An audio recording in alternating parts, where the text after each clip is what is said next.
Thinking Aloud. Conversations on the leading edge of knowledge and discovery with psychologist Jeffrey Mishlove.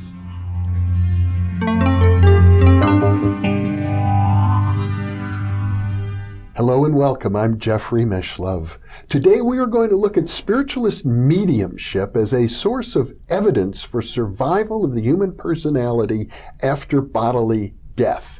With me is Dr. Stephen Braude, an emeritus professor of philosophy and former chairman of the philosophy department at the University of Maryland, Baltimore County. He is the author of numerous books on parapsychology, including Immortal Remains, The Limits of Influence, The Gold Leaf Lady, and Crimes of Reason.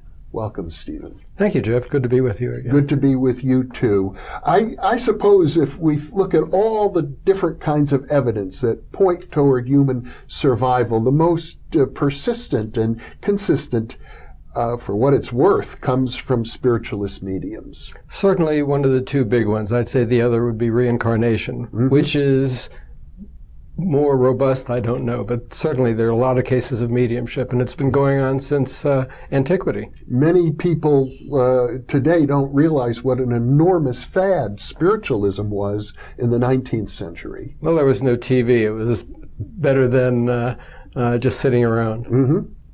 And people would go to seances for entertainment and perhaps even enlightenment.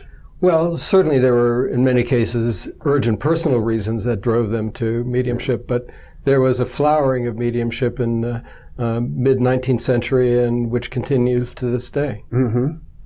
And if we look at the evidence that comes from the best of cases, even that, as you pointed out in our previous interview concerning the philosophical issues, even the best of cases contain what you called, as I recall, twaddle. Twaddle, but also a great deal of ambiguity. Ambiguity that makes it very difficult to decide if we're really dealing with postmortem communications or whether we're dealing with really good psychic functioning among the living. But I know that there have been researchers in the field of parapsychology and psychical research who devoted their lives to trying to at least come up with a personal answer for them based on empirical evidence as to whether survival occurred. And actually, the results have been mixed. Not every researcher agrees that survival is real.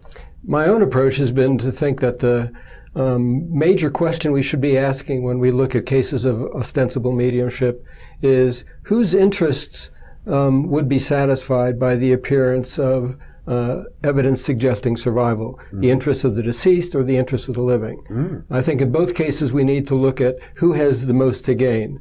If the case suggests that the only really impressive motives would be those of the deceased, then we've got something that might tilt the scales in that direction. If it looks like there's really persistent interest among the living to simulate the evidence of survival, we need to take that seriously. Well, and there are probably motives on both sides, but it would seem to me that from a scientific point of view and a philosophical point of view, the motive on either side is to get at the truth. Well, what I had in mind is the reason why some people like what are often called drop-in cases of mediumship. Yes. So perhaps I should say something Let's about define that to begin with. A drop-in, people go to a seance usually to communicate with deceased friends and relatives.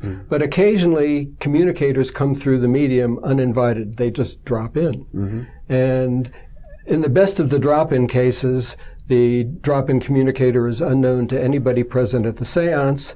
And in a convincing drop-in case, this would be one where the communicator provides verifiable information known to no one at the seance or known ideally to no living person.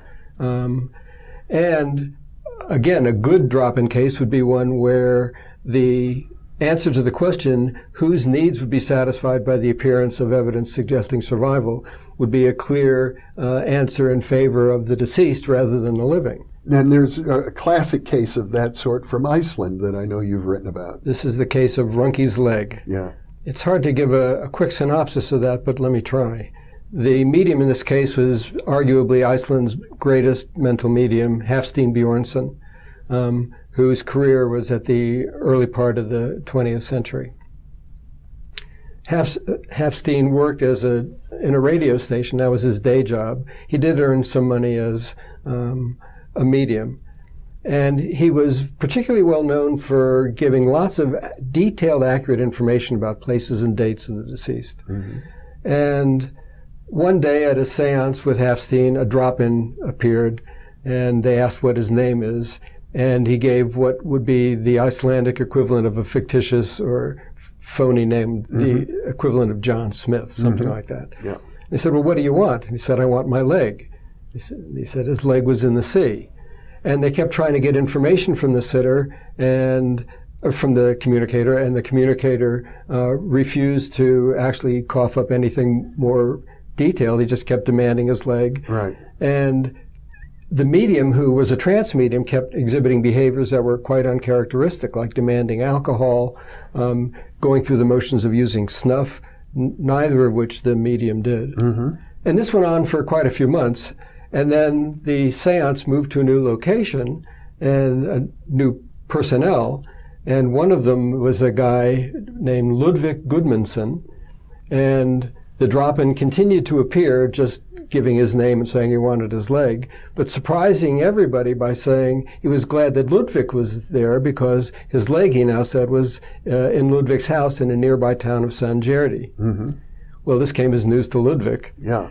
And Ludvig asked for more information, and the communicator refused to do it. And finally, Ludvig and everybody got fed up with the communicator and gave an ultimatum. Said, we'll help you find your leg, you give us some information. Mm-hmm. The communicator then disappeared for a period of months.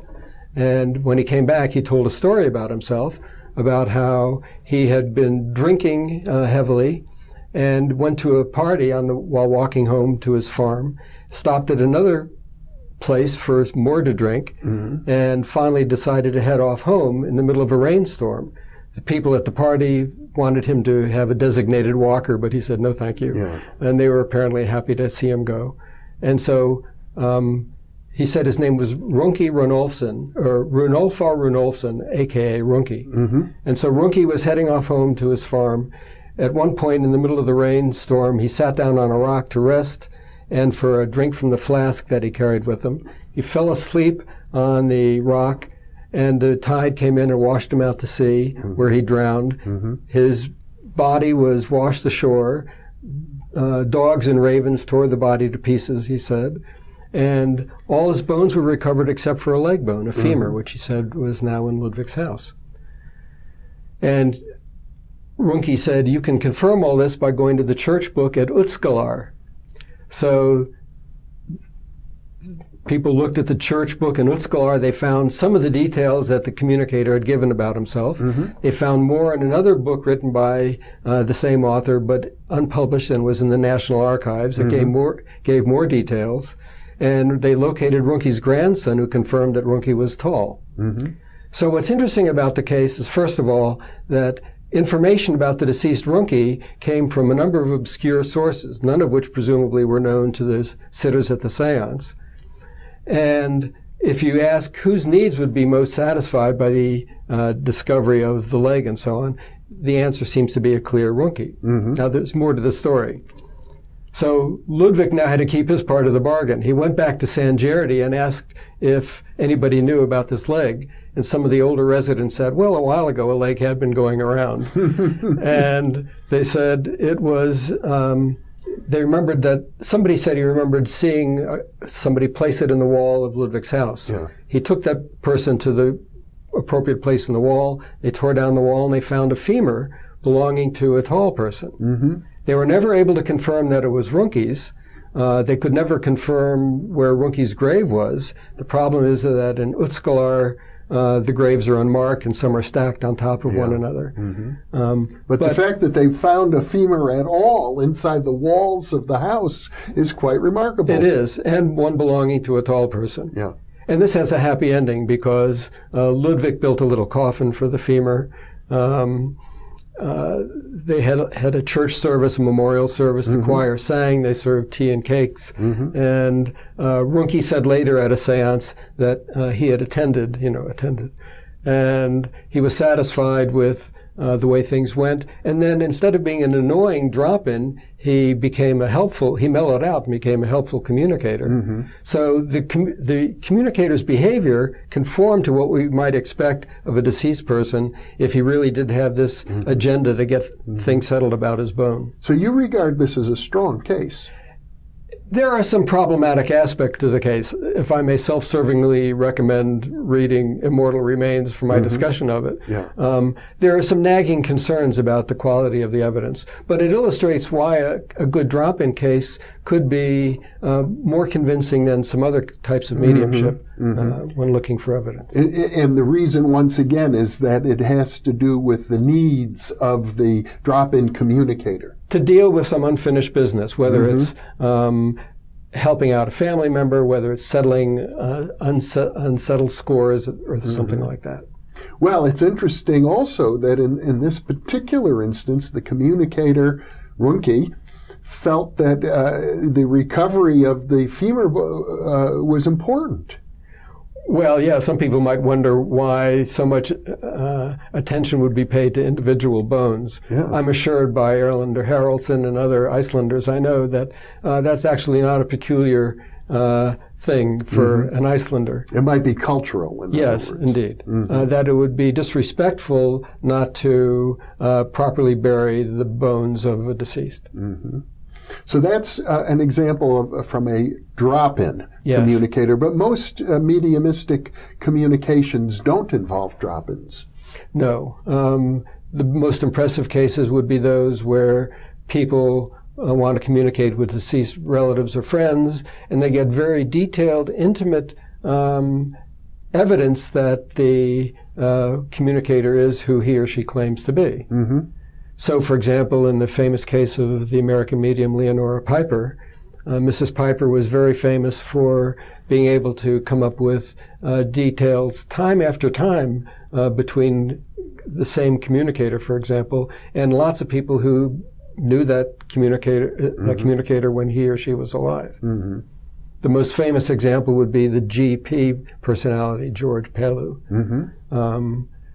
I think 150 people communicated with the GP communicator. 30 of them knew GP well during his life. Of those 30 people who interviewed the GP communicator, he correctly identified 29 of them. The only one he missed was someone who the last time he saw when alive was a little girl, but at this time, when she communicated with him, she was an adult. In other words, these people typically are called sitters who attend the seance, and in the best of circumstances, they are anonymous. The medium is never introduced to them by name. Right. The medium didn't know who they were. The sitters all felt that they were really in touch with someone who could communicate with them about things that would have been known only to the two of them. I should add that Mrs. Piper was scrupulously examined. She was trailed by detectives sent by the members of the Society for Psychical Research. To see that she wasn't on the sly researching this sort of thing. Absolutely. Yeah. And her career went on for many, many years, providing evidence of this quality. Well, an interesting thing about Mrs. Piper, who worked with William James extensively, and that's probably why she became so famous. She was also tested by another famous American psychologist, Stanley Hall. And to my recollection, he claimed that she provided no evidence whatsoever. I forget the details of that experiment right now, but I do remember that she was treated very poorly, and it was transformative for her mediumship, because after that she didn't do quite as well as afterwards. So, and, mediums need to be handled with the same sort of respect and caution as every experimental subject. Well, and I'm under the impression that Stanley Hall was skeptical from the very beginning, although I did read the book, And he at least went so far as to commend Mrs. Piper for her willingness to cooperate with him over an extended period of time. Yes, no one had any doubts about Mrs. Piper's character. Mm-hmm. Some had doubts about her mediumship, and even William James wasn't sure that she provided evidence of survival. He was in no doubt whatsoever that she exhibited some sort of, he called it, supernormal faculty. Yes. Well, I gather that there were moments when he felt pretty impressed, that from a dramatic point of view, I think as he expressed it, it was convincing, if not scientifically convincing. Absolutely, yes. It had that kind of visceral quality, which the very best cases, in fact, usually have. Mm-hmm. So as a philosopher, looking at mediumship, I guess you're in a position where you can say some of that evidence is really, really strong, and a lot of it is susceptible to other non-survivalist explanations. Well, as I indicated in our previous interview, I find it very hard to decide whether the balance tips more in favor of survival or more in favor of living agent psi. Mm-hmm. It's really hard to know. What impresses me about Mrs. Piper's case is that it went on for as long as it did. Mm-hmm. And I think that's the hardest thing for the living agent psi hypothesis to explain. There's a problem which I don't think we can adequately get into here. I call it the problem of crippling complexity of positing super psi or living agent psi explanations. To some extent, the more super we allow living agent psi to be, the more it tends to undermine itself as an explanation. It does, in fact, seem somewhat more parsimonious to suppose that the medium has just got a direct line to the deceased. Mm-hmm. Well, in the previous interview, we talked about the famous case of the chess game from the dead, and that's a case that involved a lot of information, obscure information about a deceased chess player, but also the deceased chess player played a game of chess with a living grandmaster, right? And played at chess master level, way beyond the ability of the medium. Well, this is one of the reasons why, one of the philosophical preliminaries to doing any decent exploration of the evidence for survival is to get clear about what human abilities are, which is something I don't think psychologists are even clear about. And also why we need to take particular care to pay attention to what savants and prodigies are able to do. We need to consider just how easy it is to manifest certain kinds of abilities without practice. We know that the very best prodigies and mediums, prodigies and savants, are able to exhibit extraordinary abilities, arguably better than what we see in any survival case, without having to practice them ahead of time. I mean, like Mozart composing music and playing music as a 4-year-old child. Or Gauss's mathematical ability, which emerged very early on. So the fact is, we know so little about savants and prodigies. We don't understand how savants can exhibit their phenomenal abilities, even in the presence of physical or psychological deficits, which you think would count against them. So since we don't understand those, I think we need to be very wary about supposing that mediums couldn't have latent abilities of one kind or another, which can be brought out under unusual psychological states or dissociative states. We don't know. Well, I think when we look at human ability, there are two issues. One is talent. Is there a basic talent there? And the other is what kind of training is required to bring out that talent?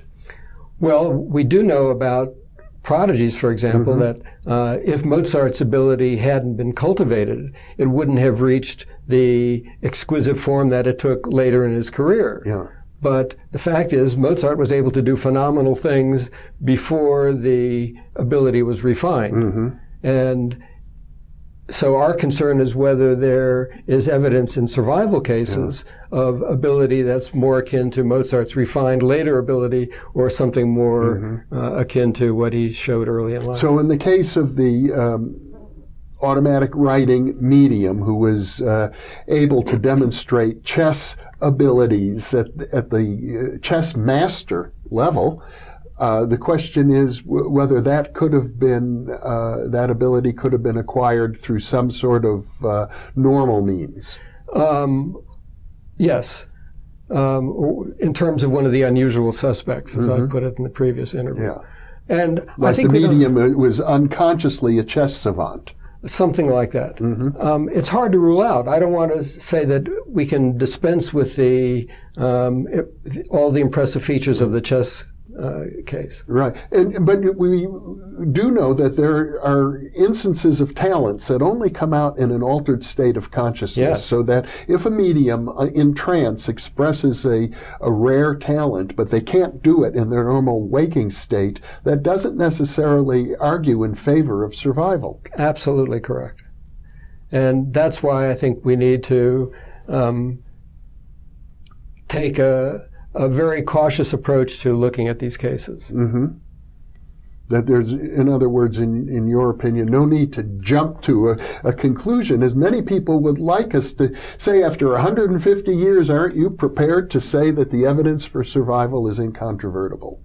Yeah, I think some people do it much too easily. Yeah. We need to get clear on what abilities are, how easy it is to generalize across abilities. Whether learning to ride a bike is something that has the same characteristics as learning to write music, and so on. Another famous medium is Pearl Curran. Yes. Of St. Louis, who is known under the pen name of Patience Worth. She wrote a lot of great literature. Many people believe that she stands as evidence of survival. Yes, that's an absolutely terrible inference from the case. Pearl Curran was a St. Louis housewife who in 1913 began channeling through a Ouija board initially, communications from a 17th century English woman calling herself Patience Worth. She wrote in a very archaic Anglo-Saxon dialect, not apparently like any that had ever been spoken. She exhibited unprecedented literary abilities. I believe some literary magazines lauded the work. High praise for her novels and her plays and her poetry. Her poetry is often really very exquisite. She could exhibit various kinds of stunts of composition. On one occasion, she was asked to improvise a poem, each line of which would begin with a different letter of the alphabet going from A to Z. And out it came as quickly as the scribe could take it down. It wasn't her best poem, but to be able to do that anyway was And still this is impressive. an example of something she could do while in a trance state, Yes. but not in her normal waking consciousness. Correct. Absolutely correct. And as far as I know, the best explanation of this talent is that it was some sort of latent creative ability. Well, there's certainly no evidence in the case that there was ever a personality of Patience Worth corresponding to the communicator Patience Worth. There's no verifiable information in the case. So as a case of survival, it's actually very weak. As a case of dissociative creativity, it's very strong. And that's important because it serves as a benchmark for looking at other comparable cases. Well, the other thing that complicates it is that there seems to be a lot of psi going on as well. Because how did she know about some of these rare Anglo-Saxon words that appeared in her poetry and plays and novels, which had to be tracked down by people who were experts in the field? So this is a person with an 8th grade education, no interest in the subjects that she wrote about in her communicated novels and so on. Well, I have often thought, and I know I'm making some logical leaps here, that it doesn't much matter whether we say this is living agent psi or clairvoyance or survival, because psi itself implies that the human mind has the ability to reach out beyond the body, beyond the normal senses to acquire information. It comes awful close to the requirements for survival.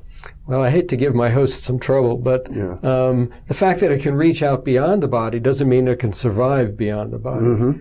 So I can't quite follow you on that inference. Well, I appreciate that. I know I'm making a kind of logical leap there, but it seems that if my mind is capable of reaching out and gathering information from 1,000 miles away that I can't acquire through any normal means, it does suggest to me that something incredible is going on either way. Well, I don't question that. Yeah. I think to get from that to survival, we need to introduce some other steps along the way. I understand. Whether one needs to leave the body to get that information. And in fact, I know that physicalists would say that the mind doesn't necessarily leave the body at all to acquire that information. It's the information somehow gets to the body through some sort of unknown channel. Right. It just shows you how messy this whole area is. It is very messy, but I also feel, and I know we're in an obscure field, it seems to me to be incredibly both important and valuable just to ask these questions. Well, certainly important. I mean, I think all of us would like to feel that our lives don't end when the body dies, that there might be some kind of continued existence. And even if not, it gives us insight as to who we are. Yes. Yes, I agree with that.